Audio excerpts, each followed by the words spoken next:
ओम शांति। आदरणीय दादी जानकी जी, उनसे मेरे लौकिक पिताजी का बहुत प्यार था, क्योंकि जब जानकी दादी जी पुणे में रहते थे तो मेरे लौकिक पिताजी उनके पास गए थे और उन्होंने भोजन शुरू किया तो दादी जानकी जी ने कहा, उसका उनको आनंद जी कहते थे, वो मेरे पिताजी को आनंद जी, तो आपने भोग लगाया? तो मेरे पिताजी ने कहा, जब खिलाता ही वो है तो भोग क्या क्या लगाना है। ये बात दादी जी, मेरे पिताजी तो शरीर छोड़ गए, कई स्थानों पर बताती थी कि एक आनंद जी था, वो ऐसे कहता था। इसी प्रकार से बस स्टैंड पर आनंद दादी जी और मेरे पिताजी खड़े थे। उन दिनों तो बस में जाना होता था, तो एक मेरे पिताजी उनसे पूछ रहे थे योग लगाने की, दादी गहन विधि क्या है। एक बस आई तो दादी जी ने कहा, तुम्हारी बस आ गई। बोले नहीं, बस तो चली जाएगी और आ जाएगी, आप मुझे सुनाइए। ये बात भी दादी जी सुनाया करते थे। तो जब मेरा उन दादी जी से मिलन हुआ, मैं भी पूना गया था एक बार, तो दादी जी मुझे अनंत जी का बेटा कहकर समझ के विशेष ध्यान देते थे कि उसका बेटा है। तो इस प्रकार से दादी जी से मेरा थोड़ा सा समीप का संबंध हुआ। फिर तो मधुबन में दादी जी आ गए बाद में, और दिल्ली में कोई भी बड़ा कार्यक्रम होता था तो हम उनको इनवाइट करते थे। तो अब तक उन्होंने किसी भी प्रोग्राम में आने से ना नहीं किया कि ये लोग कहते हैं तो ज़रूर महत्वपूर्ण कार्य होगा। लाल किले का कार्यक्रम हो या इंडिया गेट का कार्यक्रम हो, बाबा हमेशा कहते थे दादी जी उसमें आते थे। अब मेरे साथ उनका जो विशेष अनुभव एक दो मैं सुनाता हूँ। एक बार मेरी किडनी में स्टोन हो गए थे, तो मुझे अहमदाबाद में ऑपरेशन कराना था। तो वहाँ एक जर्मनी से स्पेशल डॉक्टर आता था, उन्होंने कहा वो ऑपरेशन करेगा। और वो ऑपरेशन उन्होंने किडनी को काट कर नहीं, लेकिन जैसे होता है कि अंदर ही अंदर पथरी को वो तोड़ देते हैं, उसको कहते साउंड वेव से। तो उस प्रकार का ऑपरेशन था। कंप्यूटर पर डॉक्टर खड़े थे और उन्होंने मेरे को साउंड वेव से ऑपरेशन करना शुरू किया। तो मैं तो समझता था कि ये ऑपरेशन में कोई तकलीफ़ नहीं होगी, क्योंकि ये तो साउंड वेव है। लेकिन जब मैं लेटा तो साउंड वेव हथौड़े की तरह चलती, जैसे कोई किसी के अंदर हथौड़े मार रहा हो, और मेरे ब्रेन में वो सुनाई भी दे रही थी। तो मैंने सारा ज्ञान रिपीट कर लिया, सारा ड्रामा रिपीट कर लिया, ये देख सोच कर के मेरा ध्यान और तरफ जाए, लेकिन वो साउंड वेव बहुत स्ट्रांग थी। आखिर डॉक्टर को मैंने कहा तो उसने कहा, हम आपको इंजेक्शन तो लगा सकते हैं, लेकिन इस इंजेक्शन का कभी कभी रिएक्शन हो जाता है, दर्द कम हो जाएगा। तो उन्होंने मुझे हाफ डोज इंजेक्शन का लगा दिया।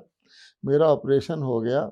मैं फर्स्ट फ्लोर पे ऑपरेशन हुआ था, ग्राउंड फ्लोर पे हमारा ड्राइवर भाई खड़ा था अहमदाबाद का। मैं नीचे आके कार में बैठ गया।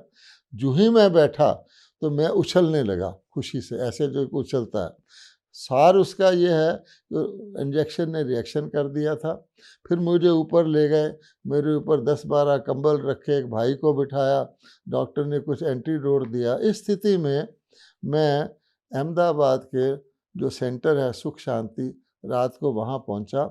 मैं हिल भी नहीं सकता था, इतना मेरा बॉडी के ऊपर उसका असर हुआ था साउंड वेव का और इंजेक्शन का। उस समय दादी जानकी लंदन से आई थी वहाँ पर सुख शांति में। मुझे देखा तो बोली, मैं मधुबन जा रही हूँ, तुम चलोगे? तो मैंने कहा, दादी जी मेरी तो हालत आप देखिए, मैं तो बाथरूम भी नहीं जा पा रहा हूँ। बोले नहीं नहीं तुम चलो, बाबा मदद करेगा। अब दादी जी ने कहा था तो मैं बिल्कुल अपने आप को बहुत ताकत लगा के तैयार हो गया। दादी जी ने रात को ही कार में बैठना था, तो मुझे भी बिठा लिया। तो मैंने देखा कि महसाणा आते आते मेरी वो जैसी सारी तकलीफ़ वगैरह दूर हो गई और मैं बिल्कुल बैठने लायक हो गया। फिर दादी जी शांति वन है, उन दिनों शांति वन तो बन ही रहा था। फिर उसके बाद दादी जी ने कहा, अभी ही ऊपर भी चलते हैं बाबा के घर। तो मैं जब माउंट आबू पहुंचा तो मेरे को सारा रोग वगैरह जैसे कुछ भी नहीं था। तब मैंने देखा कि ऐसी आत्माएं जैसे कहते हैं उनके संग से भी शक्ति मिलती है, मुझे सचमुच बहुत ही शक्ति महसूस हुई। एक दूसरी घटना है कि दादी जी ने लंदन से दिल्ली आना था और मुझे भी लंदन से दिल्ली आना था। तो दादी जी का जो रेल बुकिंग था, एयर बुकिंग, वो बिज़नेस क्लास में था और मेरा इकोनॉमी क्लास में था। एयर इंडिया का प्लेन था। तो दादी जी आ कर के बैठे, मैं भी आया, तो मुझे बोले, भाई तुम मेरे साथ ही बैठ जाओ।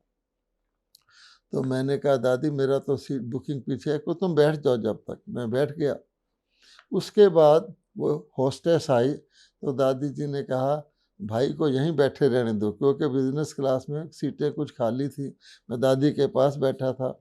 उसने कहा, ये मेरी पावर में नहीं है, एक उस मेल पर्सन होता है इंचार्ज, वो करेगा।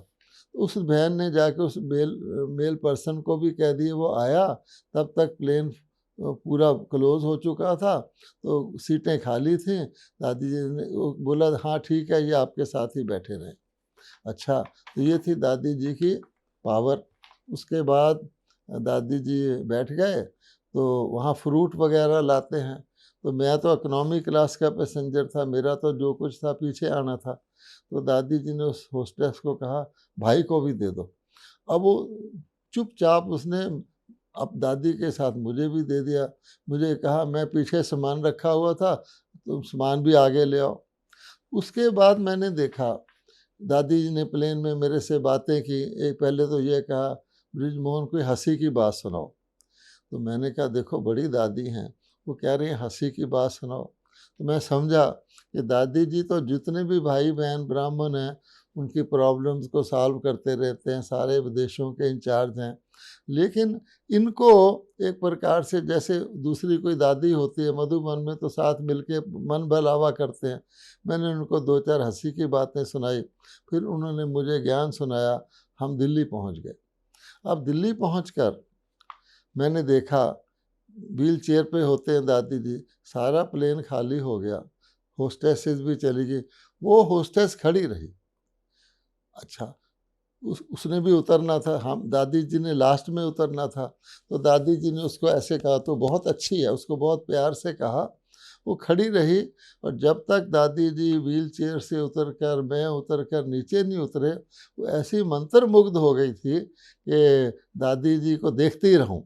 तो तब मैंने देखा कि ऐसी आत्माएं, श्रेष्ठ आत्माएं, ना सिर्फ हर चीज़ उनके कंट्रोल में होती है, सरकारी रूल वगैरह कुछ भी हों, लेकिन वो उनके जितने भी अन्य लोग होते हैं उनकी आज्ञा मानते हैं और खुशी से मानते हैं। और उनका ऐसा मैग्नेटिक पुल होता है जिसके कारण से वो बहुत आनंदित फील करते हैं। वो चाहते हैं कि हम इनके साथ ही रहें। ये भी मेरा एक दूसरा अनुभव है। जब दादी जानकी जी ने शरीर छोड़ा, मधुबन में हम लोग भी थे, तो उस समय मुझे प्रेरणा आई कि दादी मुझे इतना प्यार करती थी और क्लास में भी जब आती थी तो कहती थी, ब्रिजमोहन कहाँ है। तो मैं बड़ा हैरान था कि मेरा नाम क्यों लेती हैं। एक दिन मैंने दादी जी से पूछ लिया कि दादी जी आप क्लास में मेरा नाम लेते हो, अन्य भाई भी तो होते हैं। बोली, मैं इसलिए लेती हूँ कि तुम बड़े भाइयों में तुम ही हो जो मेरी क्लास में आते हो, इसलिए लेती हूँ। कहती, मुझे कुछ भाइयों ने कहा भी है। तो मैंने कहा, फिर दादी जी बीच में अन्य भाइयों का भी नाम लेती थी, पर वो किसी कारण से ये करती थी। तो जब उन्होंने शरीर छोड़ा तो मेरे मन में बहुत ज़ोर से प्रेरणा आई कि दादी जी का पोस्टेज स्टैंप निकलवाना चाहिए। इतनी बड़ी दादी है और इनका पोस्टेज स्टैंप निकलवाना चाहिए। 1994 में मैं ब्रह्मा बाबा का पोस्टेज स्टैंप निकलवाने के निमित्त बना था और मुझे पता है वो कितना डिफ़िकल्ट टास्क होता है। उनमें एक एडवाइजरी कमेटी होती है, उसमें तरह तरह के प्रतिष्ठित व्यक्ति होते हैं और वो कई सारे ऑब्जेक्शन लगाते हैं कि हम धार्मिक लोगों का नहीं निकालेंगे, आदि आदि। उस वक़्त भी बाबा ने मदद की थी और वो स्टैंप निकला था। तो मैंने कहा, बाबा आप भी हैं, तो मैंने कहा क्यों ना कोशिश करें। तो मैंने रूल्स पढ़े, बहुत साल हो गए थे, 1994 और ये 2021 में शायद निकला है। तो मैंने रूल्स पढ़े तो उसमें लिखा हुआ था कि किसी भी व्यक्ति का 10 साल से पहले जो शरीर छोड़ता है कोई स्टैंप नहीं निकलेगा सिवाय राष्ट्रपति के। ये रूल्स थे।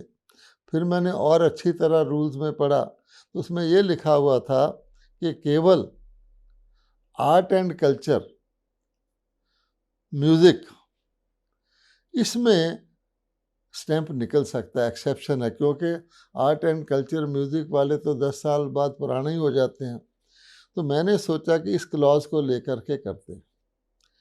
तो सारे रूल पढ़कर मैंने सोचा कि दादी जी के बारे में विदेश की बहनें ही जानती हैं ज़्यादा, तो मैंने अमेरिका की जुडी बहन, गायत्री बहन, उनको कहा कि अपनी भाषा में दादी जी का कल्चर के अंडर आप कुछ बनाइए। कल्चर में मैंने कहा योगा जो है भारत का बहुत प्रसिद्ध है विदेशों में, योगा को एक कल्चर ही है भारतीय कल्चर, इस तरह बनाइए। तो उन्होंने बहुत मदद की, 2-3 प्रकार के ड्राफ्ट बना के भेजे। फिर मैंने पोस्टल डिपार्टमेंट से डिस्कस किया तो उन्होंने उसको कुछ चेंजेस बताए। वो सब प्रोसेस करके हमने फिर स्टैंप के डिज़ाइन भेजने पड़ते हैं। तो मैंने यहाँ बुरहान भाई हैं मधुबन में, वो अच्छे आर्टिस्ट हैं, उनसे कुछ डिज़ाइन बनवाए दादी के अलग अलग फ़ोटो के उसमें फ़ोटो में आंखें भी क्लियर आनी चाहिए, पोज अच्छा होना चाहिए।